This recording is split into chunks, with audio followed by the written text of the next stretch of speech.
Come out, Treach. Look, some get a little, and some get none. Some get a bad one. Other P's, some people scratch your temple. The last P, well, that's not that simple. You think P Rock and CL Smooth, they don't get along, do you? Nah, I mean, I love them both, and I just I heard an interview from P Rock. Nigga said kind of like me and Vinny and them niggas. Nigga, shit ain't working. Nigga. That shit is disposed. Why you? So hold on. That truck been. So do you think this is what I want to ask you?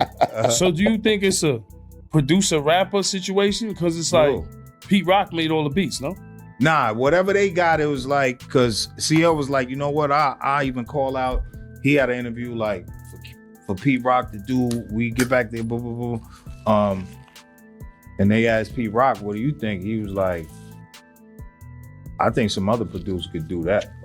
Like, you know what I mean? So that's when I knew, like, that's crazy. Because Reminisce Over You, that was crazy. All everything. Yeah, hell yeah. But I remember when that shit came that's out. That's how it be, classic. Man. Yeah. I mean, sometimes you got to pivot. Yeah. Illest pivot on the planet. Yeah, you ain't See, that's another record right there. Niggas reminisce. Gotta hit him with the pivot, man. You know, Treach, that's my brother. He was going through a lot back then, you know? And it was really disrupting the business internally. Kay was stressed out. Rebecca's stressed out. We're like, oh, God, we just can't seem to make this guy happy.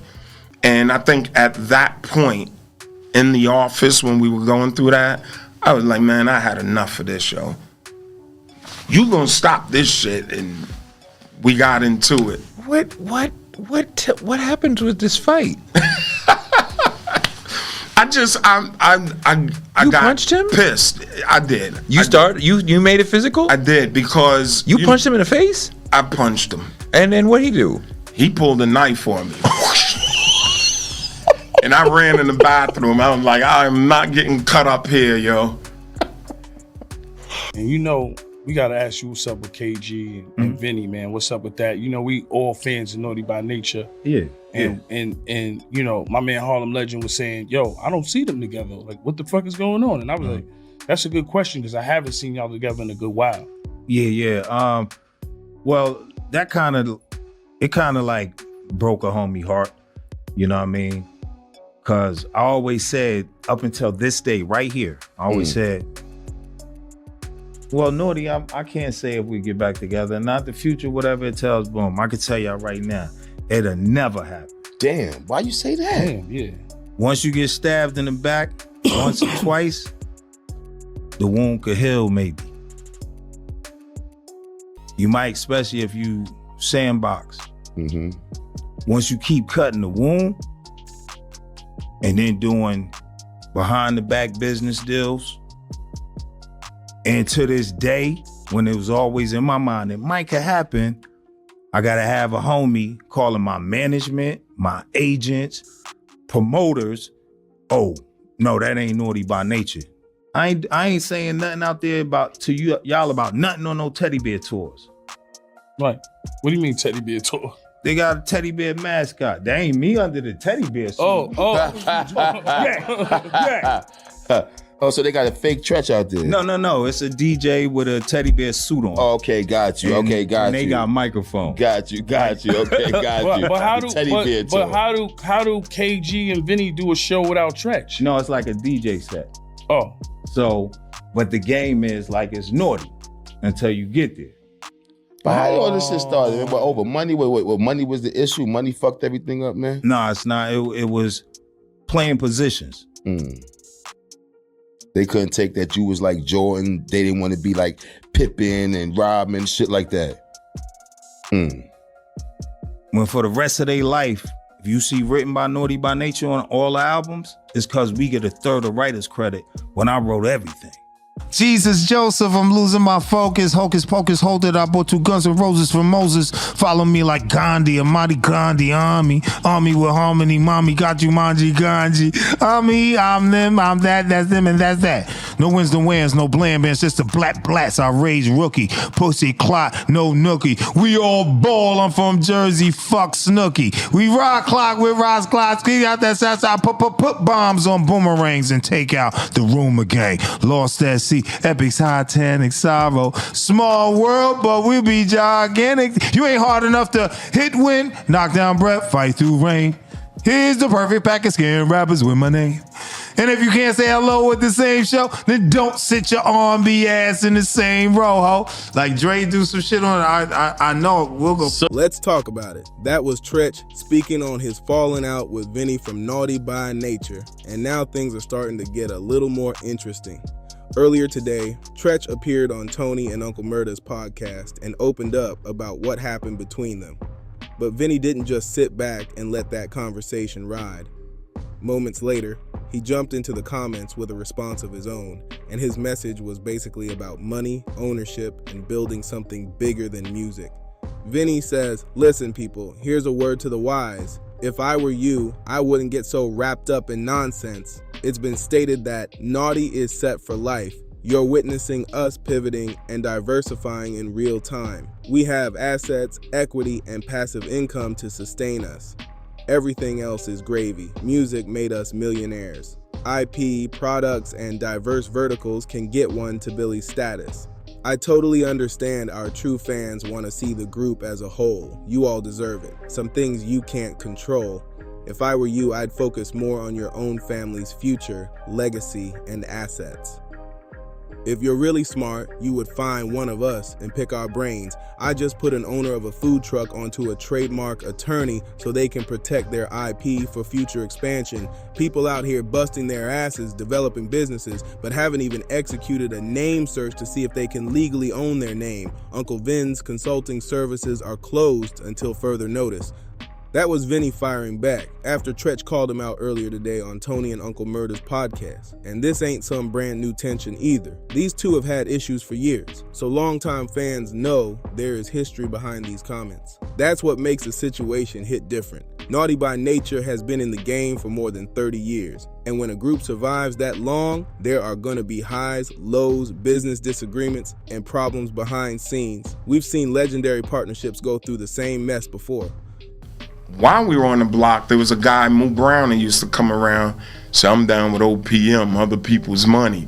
Like, he's from another part of town, and he's coming on our block to get money. So we clowned him back. Nah, we're down with OPP. So this is just an organic, just talking shit on the block. Now we down with OPP. Exactly. You said that or Treach said that? I said that. Oh, shit. And then next thing you know, because when you're on the block, you're always clowning. Yeah. So next thing you know, that phrase caught. Because again, we're teenagers, right? And then you're getting into girls, you're getting into trying to steal or talk to someone else's girl. Hell yeah. So that whole OPP vibe stuck with us. And then Treach chefed up that music, man. Pete Rock and CL Smooth are another example. And that's how this conversation took a turn. Treach, Tony, and Murda were talking about whether fans might ever see Pete Rock and CL Smooth cool again. Then Treach switched lanes and started laying out his own problems with Vinny, bringing Naughty by Nature's old tension right back into the spotlight. And then the story gets deeper, because next thing you know, talk of a fight comes into the picture. That incident reportedly goes back to around 2013, which tells you this tension is not some fresh argument. These problems have been sitting there for years, and every interview brings another piece of that history back up. For fans who mainly know Naughty by Nature through the music, this can be confusing. You buy a ticket, see the group name on the bill, and naturally expect the original members to be there. But sometimes you might see Vinny and KG without Treach, or Treach shows up while somebody else is missing. After more than 30 years of building that name and legacy, fans are gonna notice when the full lineup is not together. And that's the side of the music business people don't always see. Behind the records, tours, and classic songs, there can be old disagreements, money issues, and personal tension that never disappears. These are grown men with decades of history between them. Niggas think the older niggas ain't get money when they are. The KRS Ones, you, You know what I'm saying? Melly Mel. The Melly Mels. They still Scorp. get money. Scorp still out Like there. a lot of niggas' perception is, yo, these old niggas is pop. But they still touring 35 years later. Talk about that, man. Look, this fingernail here is the United States. Mhm. All this floor and everything else is the world. So if somebody don't see you in the States or hear about you with a new record or you ain't on the radio stations, then you a has-been. Right. It's looking like hip-hop the only culture where you gotta retire at 30. Right. Motherfucker, Madonna just got a brand new album to fuck out. Cher. Look at Nigga, that. Dolly Parton, like, at that. you know what I mean? Look at that. Yeah, Bruce rock and, Springsteen. well, you know, rock and roll never put an age or age shame. Yeah. Like you said, Dolly Parton dropping. Yeah, You know what I'm saying? I think she's doing something on Broadway too. They 80 don't- years yeah. old. So But why rock and roll is different. hip-hop has got to retire at 30? Once certain lines get crossed, fixing that relationship is not as simple as shaking hands backstage and pretending everything is cool again.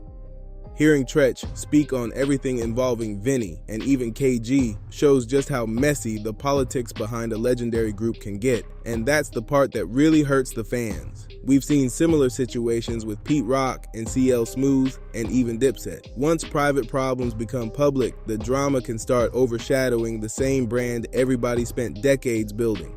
Till this day, I still watch Juice. But you were supposed to be Bishop. No. I read for the role. Same time Pac read Rest for in the peace, role. Pop. Oh. Facts. Okay. Pac went to school for acting. With Jada Pinkett. He had Shit the up. edge on you. Yeah. I was done. He went up in there. I thought he was fighting. I come to the door. He walk out. I'm like, yo, what's up? He's like, nah, I just read for the role. I said, you got that, motherfucker. You had me a believer. I knew it from the door. Yo, I said, well, how you do that shit? Because I'm going to ask. If I don't know something, I'm going to ask. Pac like, listen, know your lines. Go out there and give it to him like if you was giving it to him. Know where the camera at. Know this, that, and the other. If a fly in your face, swat it. If your lips dry, lick them. If it's hot and you sweating all over, you don't look like a crackhead. Wipe the sweat off and talk. Got you. You know what I mean? Make it like it's really happening right there. For fans who never followed the tension between Treach and Vinny, some of this probably came out of nowhere. They might be sitting there thinking, can these brothers just work it out for hip-hop? Because Naughty by Nature's legacy is bigger than one argument. We're talking about classic records, major influence, and a group that helped open doors and put other talented artists in position along the way. At the same time, after hearing Vinny's response, you can understand the angle he's pushing. He's talking ownership, IP, equity, passive income, and making sure the business survives beyond music. That's real game, because a famous name means a lot more when you actually control what comes with it. But that still leaves the bigger question hanging over everything. When business, friendship, old disagreements, and decades of history all get mixed together, who's really wrong here? Treach clearly has his side, Vinny clearly has his, and fans are stuck watching two members of an iconic group take their issues public. And once that trust gets damaged, money cannot always repair it. So based on everything both men have said, who do you think has the stronger argument right now? And here's another angle people might be overlooking. This situation may not just be about two personalities clashing. It could also come down to two completely different ideas of what Naughty by Nature is supposed to be at this stage of their careers. Treach still represents that raw performance side of the group. When people hear those classic records, his voice and energy are a huge part of what they remember. Vinny, on the other hand, keeps talking about trademarks, ownership, investments, consulting, and building income outside of music. So while one side may be looking at the legacy through the stage and the records, the other seems focused on turning that legacy into a business that keeps producing money long after the touring slows down. And that difference can create serious friction, because once a group becomes a brand, decisions are not only about who performs what song anymore. Now you're talking licensing, merchandise, appearances, trademarks, partnerships, and who actually controls certain pieces of the name. That might explain why this situation feels deeper than a regular rap disagreement. These guys are not fighting over one verse or one interview. They're dealing with decades of history tied to something that still has real value today. And when legacy turns into business, everybody starts looking at their piece a little differently. You down with OPP? Yeah, you know me. Get out with LPP. Yeah, you know me. What's the process of making that record? How'd you come up with it? How'd you think about it? It was the homie, big homie, Move Around. So he was on the Avs, and he used to come around like, yo, I'm down with OPM. He was like, what's that? Other people money. So on the joke, it was like, we down with OPP, other people. Yeah, gave a track to me or something. I said, yeah, I'm gonna write other people the records. So it wasn't nowhere near, we wouldn't know how to make a pop record. But it was a Michael Jackson ABC sample. ABC, it's easy at 1, 2, 3. What's down with LPP? Break it down. He put substitution under there, put his production skills on that, gave me the track. Instead of just rhyming over it, I said, it's, we from the concepts on something. Of course. So, OPP. Another thing that makes this whole situation interesting is the timing. Naughty by Nature already proved everything they needed to prove musically. So at this point, nobody is fighting to become famous. The fame is already there. What they seem to be fighting over now is respect, control, and how the story of the group gets told moving forward. And that matters more than people think. When a legendary group starts having public disagreements, fans usually only hear whichever side speaks the loudest at that moment. One interview can make somebody look like the problem, then one response can completely flip the conversation. That's why Treach, speaking on Tony and Uncle Murda's podcast, opened the door for Vinny to come back with his own message almost immediately. But notice how different their approaches are. Treach sounds like he's addressing personal history and things that happened between them, while Vinny keeps steering the conversation toward business, ownership, and what he has built outside the group. That contrast alone tells you these two may not even be arguing from the same place anymore, and that could be why it's so hard to settle. If one person wants accountability for the past while the other is focused on the future, they're basically having two different conversations. Until those two sides meet somewhere in the middle, every new interview has the chance to open up another chapter of this Naughty by Nature split. There's also a bigger legacy question sitting underneath all of this. At some point, every legendary group has to decide what matters more, keeping the original chemistry together or protecting the business even when the relationships behind it are damaged. And that's where Naughty by Nature is in a tricky spot. Their catalog still means something, their name still carries weight, and people still want to hear those records live. So even if the members aren't seeing eye to eye personally, the brand itself keeps moving. That creates a strange situation where the music can still bring everybody together, while the people who made it might not even be on the same page. That's why fans keep hoping for some kind of reunion. Not because they expect everybody to suddenly become best friends again, but because there's something powerful about seeing the original lineup stand together and perform those songs the way people remember them. But the longer these public shots keep flying, the harder that becomes. Pride starts getting involved, old stories get brought back up, and every new comment creates another reason for somebody not to pick up the phone. At that point, the biggest obstacle might not even be business anymore. It might simply be whether either side is willing to move past what happened. At the end of the day, this story is really about what happens when brotherhood, business, and legacy all get tangled together. Naughty by Nature gave hip-hop records that still move crowds decades later, but clearly the relationship behind those records is way more complicated than what fans see on stage. And Vinny's response says a lot without directly answering every point Treach made. Instead of going line for line, he basically said he's focused on assets, ownership, trademarks, and building for the future. Treach, meanwhile, sounds like he still has real personal issues with how things went down. Two completely different energies, and that's why this situation probably isn't getting solved with one interview. So now, I want to know where y'all stand. Do you think Treach has every right to speak on what happened? Or do you think Vinny has the better approach by keeping his eyes on business and leaving the old drama behind? And more importantly, would you still want to see all the original members of Naughty by Nature reunite for one real run together? Drop your take in the comments, hit that like button, subscribe to Dripzine, and turn those notifications on so you don't miss the next story. We got plenty more hip-hop talk on the way. Things start going awry, like y'all started tapering off and the group wasn't as tight as it was. I think that stuff started happening, I believe, once K started producing outside of Naughty by Nature. Because when we blew up, we had the record label, which was Illtown Records. We had Naughty Gear, which was the store and the merchandise. And then we had Illtown Films. So I was responsible for the merchandise. Treach was responsible for Illtown Films. And K was responsible for Illtown Records. And all three of us were 3 equal partners on all 3 businesses. Plus Naughty by Nature, that was 4 different businesses. So we had Naughty by Nature, 3 equal partners.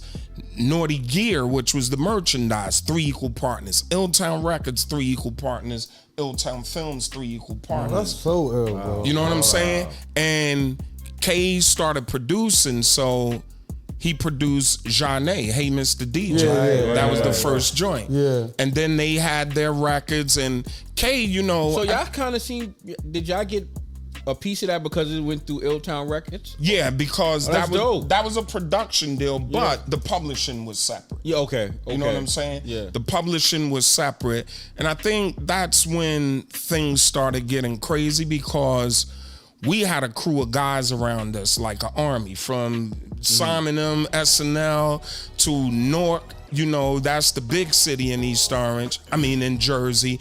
Then we had the East Orange cats. So a lot of cats wanted to rap and rhyme. And then we had the Rotten Rascals. Is you with me? Oh, yeah, we holding the fort. We ain't going nowhere. Yeah, I remember that. That joint. And Fam rhymed on the Hey Mr. DJ record. Right. What did that do? We thought he was dope. So he was part of the Rotten Rascals. Exactly. So it became a thing where we had a lot of guys who wanted to rap and come up under us, like a Rockefeller or, you know, state property and all of that.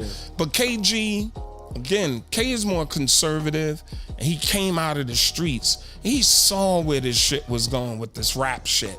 And he was like, you know what, man? And K is more melodic by nature. He started producing R&B. So he was like, look, man, Oh, you don't want to deal with the hip hop. I don't want to deal with all of this ratchet shit, man. And I'll dive in it, and he always had it. But once he started catching it with Jeanne, then he did Next, then he did Jaheim, and K was over there with it. And R&B Money was treating him very well. And it was easy. I think that's when it was hits. Things started going awry, because Naughty starts to suffer. You know, Treach is definitely a hungry MC. He's like, yo, feed me. You know what I mean? And it just disrupted the momentum. And I think that's when things started happening. And of course, all 3 of us, we had 3 different businesses. Treach is running a film company. I opened this store downtown Newark, the Naughty Gear store. K is running a label. And shit just started going awry. Oh man, what was that? Around like 1999 or something that like was, that? No, that was like 94. Oh my God. That was 94, 95, because I opened the store. I opened the store in 94. Okay. So I had the store from 94, 95. And my concept of that was, you know, you got the Disney store. So if we had a Naughty by Nature store, then we had the record label, so every act that we put out, we could have their merch in there. Yeah. We have the film company, we start producing films, that merch could be in there, film posters and all that. So I felt that if we had a retail store, that would be our hub to just feed everything we were doing. And Treach was like, nah, I need the music still, the main thing still has to be the main thing. Yeah. And I think that, you know, and again, y'all got to get him in here to speak for himself. But, you know, once KG, this is your truth, though. This is your truth. Yeah. I'm, you know, from the outside looking in, I know that Treach was like, yo, you got to feed me, man. Like, we need more Naughty records. Like, Next, Jaheim, all that is cool, but what about Naughty? You know what I'm saying? And that's what I'm saying about KG. He definitely had a signature sound. So from OPP to Uptown Anthem to Everything's Gonna Be Alright to Hip Hop Hooray to Feel Me Flow, that's KG's signature sound. And then he took that over to the R&B side and made a signature sound with Next, Janae, and Jaheim. So it's not like you can go out and get other producers and all of that, but you know, I could imagine for Treach, this is my guy. This is my Dr. Dre. Right. And at a certain point where it becomes inconsistent, it becomes a problem. And you know, we had Chris Gotti here, and he was making a point that anytime you break up like the chemistry, it's never the same. Right. So I guess I would understand why he would feel that way, because it's like, why mess up a perfect formula? Right. And or if you're the anchor of the movement, I should always be priority, just out of respect on GP. You know what I'm saying? And it's like, well, if you start catching another wave, then what about the foundation? So what happened when Treach came to K and said, "What about me?"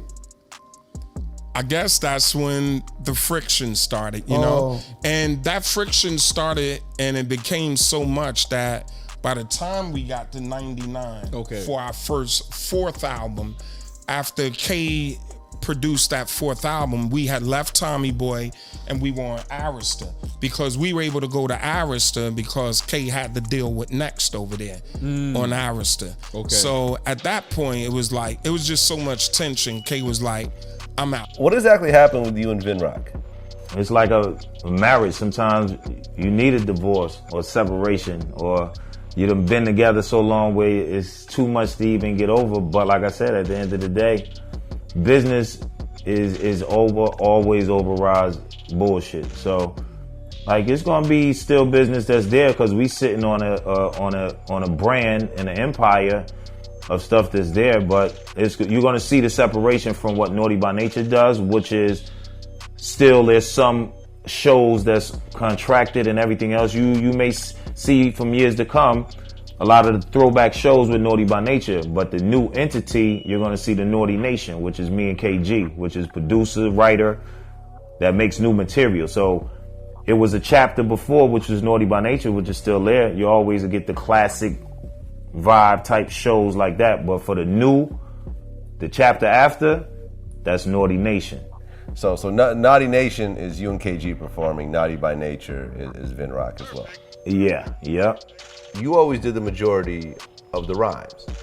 You know, he showed up on what, maybe 10% of the songs, 20%, something like that? The bottom line, he used to beatbox. After the beatbox played out, he was a homie that was with the clique from the original conception of it. So it was like, once this goes out, you don't write or produce. But if you looked at all our albums, you seen written and produced by Naughty by Nature.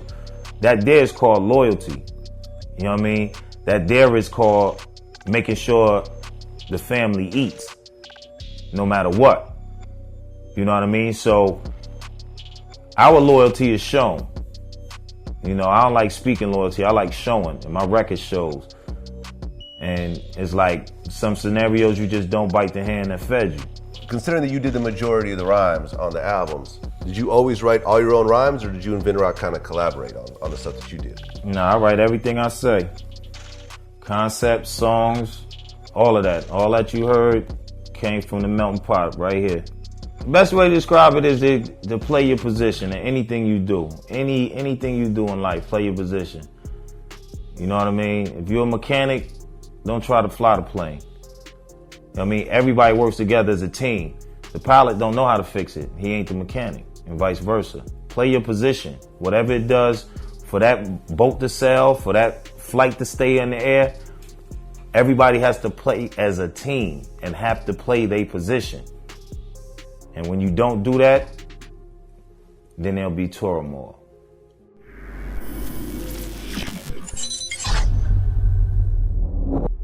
I'm gonna give you an interesting story about Treach. We was in this club called A Building. I would say this was like 89, 90. I'm in the club, Powerhouse, one time, and we was tearing that shit down probably like the 4th or the 5th time. Treach comes up to me. He's like, yo, what's up, bus?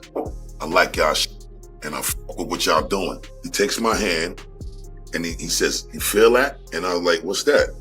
He had a little fucking miniature axe strapped to his arm. And he said, "If anybody fuck with you, we got you. We in here, we deep, and don't worry about nothing." And this is how we actually met. So if you have that Jersey identity, whether it's Jersey Club or whatever angle it is, you know, Jersey definitely needs its own sound. It needs its own identity. So the job that the younger artists are doing, especially with Jersey Club and Little Uzi Vert and them are doing it, and then you hear Ice Spice and everybody doing it, that's Jersey shit, right, y'all? Right. We'll get back to that question, but what's the status like with the masters? Well, Tommy Boy don't sell masters or anything, and we really didn't care because we re-recorded all our. Yeah, re-recorded. Y'all did the Taylor Swift. Oh, yeah, that. Yeah, and I sound just like the I did on all the rest of them. Wow, y'all sell your own.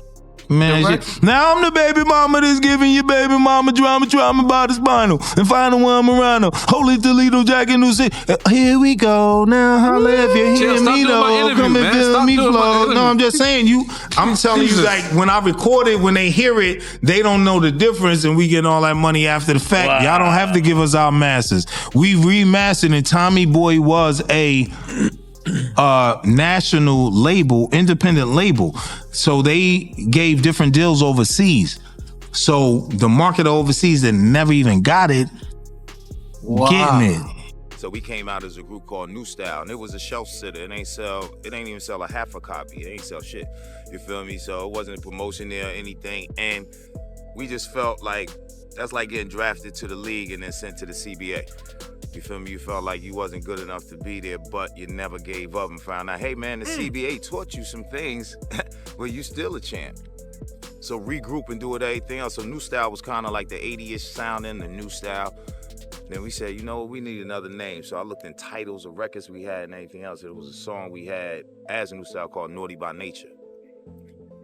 I said, wow, man, I'm really feeling this name like for our new group. And it was, you know, still me, Vin and K, same three members. It's just something about it, make it, to me, it sound like everybody is naughty by nature. So if they hear it, they feel a part of it. And then we was going back and shout out to Apache from Flavor Unit. Rest in peace. Flavor Unit represent. Rest in peace, you feel me? He got us.